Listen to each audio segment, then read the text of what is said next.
तो हमारा उनके साथ ये थोड़े कि रशिया के ऊपर अटैक होगा तो हम चलिए पीस ट्रीटी थोड़े या कोई नेटो ट्रीटी थोड़े कि भाई एक दूसरे के ऊपर अटैक करेंगे। दैट्स अ डिफरेंट थिंग कि अगर मान लीजिए हमारा पाकिस्तान के साथ लड़ाई हो जाए तो हम ये थोड़े एक्सपेक्ट करेंगे कि पुतिन साहब आकर के उसमें अपने सैनिकों को भेजेंगे। या आप कुछ कहना चाह रहे हैं?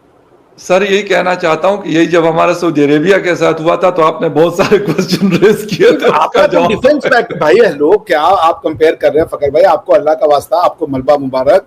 देखिए मैं क्या कह रहा हूँ, वो ये था कि आप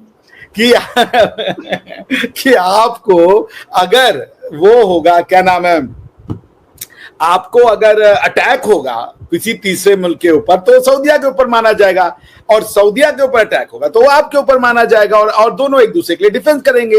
ये आर्टिकल 5 था, हालांकि आर्टिकल 5 नेटो जो ट्रीटी है वो उसका ये है, लेकिन आप अगर आर्टिकल 5 नेटो ट्रीटी नहीं होता, मैं इंटरनेशनल लॉयर हूं और मैं ये जानता हूं कि आर्टिकल 51 के अंतर्गत में आपको कलेक्टिव जो सेल्फ डिफेंस है उसके अंदर में आपको सिर्फ अपना सेल्फ डिफेंस करने की ही इजाजत नहीं है, किसी और के लिए भी आप सेल्फ डिफेंस कर सकते हैं। मतलब इसको ऐसे समझे कि एक आदमी ने दूसरे आदमी को थप्पड़ मारा तो तीसरा आदमी जो है वो आकर के पहले आदमी को थप्पड़ मार सकता है, जबकि पहले आदमी ने तीसरे आदमी को थप्पड़ नहीं मारा है। तो जो, हाँ बताइए। ये जो अलजबरे का क्वेश्चन आप बता रहे हैं ना, अलजबरे का क्वेश्चन अलजबरे का नहीं, ये कलेक्टिव डिफेंस है। मैं ये कह रहा था साथ ने 5 किलो से जैसे कहते हैं 3 किलो सेब दे दिए, वो जाके रोहित साहब को जो उन्होंने कहते हैं उसमें से 1.5 किलो दे दिया। तो इसका ये बताइए कि पता नहीं क्या होगा। मैथ्स तो मेरी वैसे ही मतलब इतनी अच्छी नहीं है, लेकिन फिर भी जी आप भी कुछ कहना चाहते हैं, बोल रहे हैं। मैं ये कहना चाह रही हूँ कि पता नहीं डॉक्टर साहब क्या कह रहे थे, किसने किसको थप्पड़ मारा, फिर किसने किसको थप्पड़ मारा। मुझे बीच में सिर्फ ये समझ आ रही थी कि थप्पड़ से नहीं, साफ प्यार से डर लगता है। तो वो नहीं, हमें प्यार से डर नहीं लगता है, आप लोग को प्यार से लगता है, हमें तो थप्पड़ से डर लग रहा है भैया। हद हो गई, हमें प्यार से एकदम प्यार है भैया।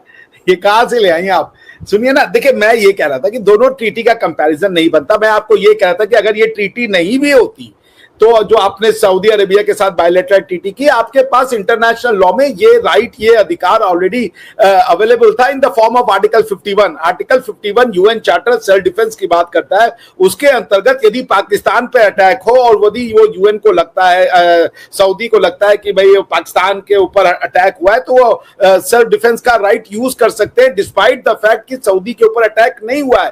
तो यानी कि पाकिस्तान के ऊपर का अटैक सऊदी के ऊपर का अटैक माना जाएगा अंडर आर्टिकल 51 और UN charter. Collective self defence कहते हैं, आप इसको पढ़ लीजिएगा। मैं आपसे क्या कह रहा था कि इस ट्रीटी की कोई आवश्यकता नहीं थी। ये ट्रीटी सिर्फ और स्पेसिफिक कर देता है एक कॉन्सेप्ट को कि ये दोनों देश एक दूसरे के आसपास आना चाहते थे।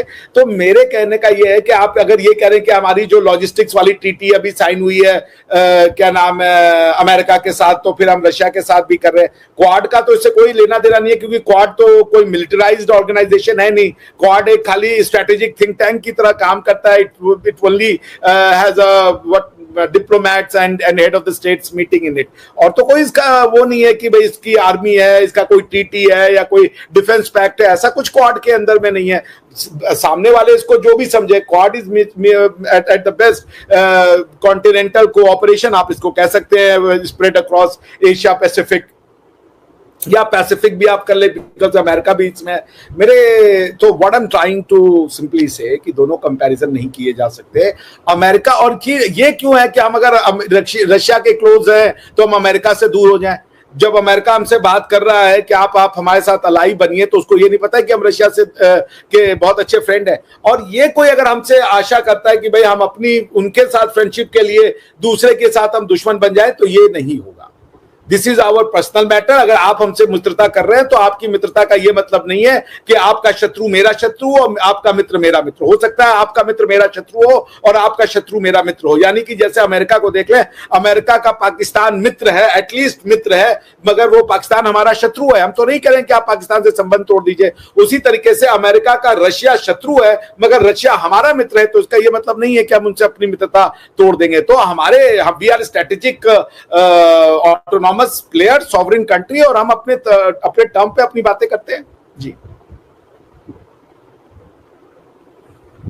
अच्छा डॉक्टर साहब, एक चीज मैं पढ़ रहा था और एक क्वेश्चन भी है इसी दौरे के हवाले से कि नरेंद्र मोदी साहब को जो यूरोपियन अलाइज हैं उनके बड़े दबाव का सामना है। रिसेंटली मतलब जो अभी वीक गुजरा है उसमें जर्मनी, फ्रांस और यूके के जो एम्बेसडर्स हैं उन्होंने इंडिया के एक बड़े अखबार में मतलब एक जॉइंट मजमून में यूक्रेन पर रूसी हमले को तनकीद का निशाना बनाया। अच्छा, कहते हैं कि मोदी साहब इस बात को यकीनी बनाने की कोशिश करेंगे कि रूस से ताल्लुकात की वजह से अमेरिका से तिजारती मुज़ाकरात और यूरोप से इत्तेहाद मुतासिर ना हो। लेकिन global trade research initiative GTIR नामी थिंक टैंक के मुताबिक इंडिया के लिए बड़ा मसला स्ट्रेटेजिक बैलेंस है और अमेरिकी दबाव और रूस पर इन्हिसार के बीच अपनी खुद मुख्तारी का तहफ़्फ़ुज़ करना है। तो सर क्या करेंगे, क्योंकि आप लोगों का जो ट्रेड है वो 2020 में था $8 बिलियन, बट 2025 मार्च में ये बढ़कर $72 बिलियन पे चला गया। और इसकी बड़ी वजह यह कि आप लोगों ने बहुत बड़ी तादाद में क्रूड ऑयल उनसे खरीदा, जिसमें इंडिया को भी तो फायदा हुआ लेकिन ज्यादा फायदा रशिया को गया। तो ये तो कोई बात नहीं है ना कि जो ट्रेड होगा उसमें दोनों को इक्वल प्रोपोर्शनेट फायदा हो या लाभ हो, ऐसी तो कोई रिक्वायरमेंट नहीं है। अगर हमें 10 पैसे का लाभ होता है और रशिया को 20 पैसे का लाभ होता है तो सो भी इट, इसमें कौन सी बड़ी बात है। और हमने जो ये ऑयल, क्रूड ऑयल खरीदा रशिया से, ये तो हमारे एक्सटर्नल मिनिस्टर एस जयशंकर साहब ने तो क्लियर कर दिया था कि हमसे तो बाइडेन एडमिनिस्ट्रेशन ने कहा था कि आप अगर ये नहीं खरीदेंगे ऑयल इनसे, क्रूड ऑयल, तो मार्केट में इसका तो जो क्रूड ऑयल का प्राइसेस होगा उसकी वजह से कई इकोनॉमीज चौपट हो जाएंगी, including US, because of the inflation and all that. Because कि अगर मान लीजिए रशिया का ऑयल बैन हो जाता है या उसको आप प्रोहिबिट कर देते हैं खरीदने के लिए, तो सारा मार्केट या तो वेनेजुएला चला जाता या तो सऊदी अरेबिया यानी ओपेक कंट्री के पास चला जाता। वेनेजुएला को आप बेचने नहीं दे रहे हो, रशिया को आप बेचने नहीं दे रहे हो, उसके बाद और जो 2-3 कंट्री है उसको आप बेचने नहीं देते, नाइजीरिया को बेचने नहीं देते, तो फिर आपके हिसाब से खाली हम ये सऊदी अरेबिया और जो ये वेस्ट एशिया वाली कंट्रीज है वहां पहुंचते, वहां हम भी पहुंचते, वहां और लोग भी पहुंचते। तो भाई वो तो इतना ज्यादा मार्केट में वो ऑयल का प्राइस बढ़ जाता कि वो अफोर्डेबल ही नहीं रहता, कई इकोनॉमीज चौपट हो जाती। तो हमने जो ये खरीदा सिर्फ अपने फायदे के लिए नहीं किया, हमने तो विश्व को लाभ पहुंचाया, हमने विश्व को रिसेशन में जाने से बचाया है। तो इंस्टेड ऑफ थैंकिंग इंडिया, आज अमेरिका हमें बाहों दिखा रहा है। तो ये तो डबल स्टैंडर्ड है ना। जब जयशंकर साहब ने इसको क्लियर कर दिया कि हमने ये जो ऑयल खरीदा था ये कोई मौका परस्ती नहीं थी, ये कोई अवसरवादिता नहीं था, ये कोई प्रॉफिटियरिंग नहीं थी, ये बल्कि इंटरनेशनल मार्केट फोर्सेस को स्टेबलाइज करने का अटेम्प्ट था ताकि ऑयल के प्राइसेस ऐसे ना हो जाए जो कि दुनिया की इकोनॉमीज को चौपट कर दे। तो for what India should have been thanked, India should have been appreciated, India was punished by Trump administration which absolutely bamboozled me, which at least to me doesn't make any sense। तो मैं ये कह रहा हूं कि भैया ये जो परप्लेक्सिटी है, ये जो कंफ्यूजन है, ये सिर्फ इसलिए है क्योंकि वेस्ट एक डबल स्टैंडर्ड। यही तो मेरा असल में क्वेश्चन है ना कि जो मैं आपको बता रहा हूं, मैंने आपको मतलब ग्लोबल ट्रेड रिसर्च जो थिंक टैंक या बाकी लोगों के हवाले से मैंने आपसे पूछा कि एक प्रेशर है इंडिया के ऊपर और उसको बैलेंस करना बड़ा मुश्किल है, तो आप कैसे करेंगे? 50% टैरिफ तो लगा हुआ है ट्रंप की तरफ से, क्या यूरोप की तरफ से भी ऐसी कोई चीज? क्योंकि वो तो सीधी सी बात है यूक्रेन के साथ खड़े हैं और इंडिया ओपनली तो नहीं कहता कि जी हम रशिया के साथ है, लेकिन नो डाउट कि वहां पे मोदी साहब का जाना या वहां के व्लादिमीर पुतिन साहब का दिल्ली का दौरा करना, क्लोज टाइज है तो आना जाना है। वैसे थोड़ी है कि मतलब वो कहीं पे भी चले जाएंगे या मोदी साहब कहीं पे भी मतलब विजिट कर लेंगे। देखिए, मैं प्रेशर किसको कहते हैं? What is pressure? आपके प्रेशर में आके हम अपना नुकसान कर ले तो इससे अच्छा और क्या आप प्रेशर कर सकते हो? भाई अल्टीमेटली आप क्या कर सकते हैं? वेस्ट वाले पूरा मिल जाए, हम कह रहे पूरा वेस्ट मिल जाए और पूरा जाकर के वेस्ट एशिया भी मिल जाए, तो आप हमारे ऊपर न्यूक्लियर वेपन मार दोगे, आप हमारे ऊपर आर्म फोर्सेस लेके चल दौड़ोगे, वो तो ऑप्शन है नहीं, वो तो कोई नहीं कर रहा। वो करेगा तो उसको भी हम देख लेंगे क्योंकि बहुत सारे वॉर दुनिया में हो चुके हैं। अगर फोर्स ऑप्शन नहीं है कि मिलिट्री फोर्स ऑप्शन नहीं है तो फिर आप क्या कर लोगे? हमें मार्केट में कितना दिन आप बाहर रख दोगे? आप सबको ब्लॉक कर दोगे? आज तो कंट्रीज एक के बाद एक खड़ी हो रही है। G20 में क्या हुआ आप बताइए? वेस्टर्न सैंक्शन का रशिया के अगेंस्ट में क्या कॉन्सिक्वेंस हुआ? वेस्टर्न सैंक्शन यानी कि अमेरिकन सैंक्शन का G20 में क्या कॉन्सिक्वेंस हुआ? G20 was a major success despite the absence of America, United States of America, and similarly Russia has been continuing in its, अगर आप उसको एडवेंचर कर ले या आर्म कॉन्फ्लिक्ट कह ले, वॉर कह ले, स्पेशल मिशन कह ले, जो भी कहना चाहे, फॉर लास्ट 3 years कुछ नहीं कर पाया कोई। तो ये वेस्ट का जो डबल स्टैंडर्ड है ना कि खुद वो सारी चीजें खरीद रहे हैं, तो आप प्रेशर हम पे क्या डालोगे? What is the pressure, how it will manifest? कि पाकिस्तान से आप हाथ मिला लोगे, मिला लीजिए आप। आज आप पाकिस्तान से हाथ मिलाओगे मगर आप दिल और गले तो नहीं मिल पाओगे, क्योंकि पाकिस्तान की तो थॉट प्रोसेस ही अलग है। उनका बस चले तो कल वो वेस्ट को बम मार करके खत्म कर दे। आप किससे जाके हाथ मिला लोगे? आप हमारे को क्या बैन कर दोगे?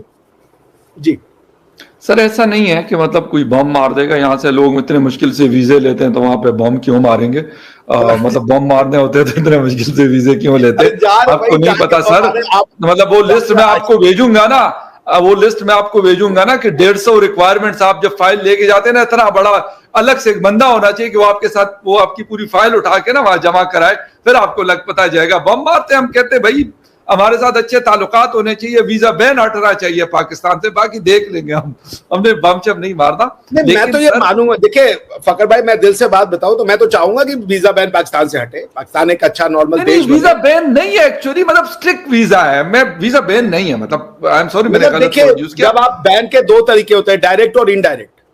कई बार ऑफिशियली नहीं कहा जाता मगर आपका नंबर इतना कम कर दिया जाता है, which is as good as ban, मगर मैं उसमें नहीं जाना चाहता। मैं तो कह रहा हूं पाकिस्तान एक अच्छा देश बने।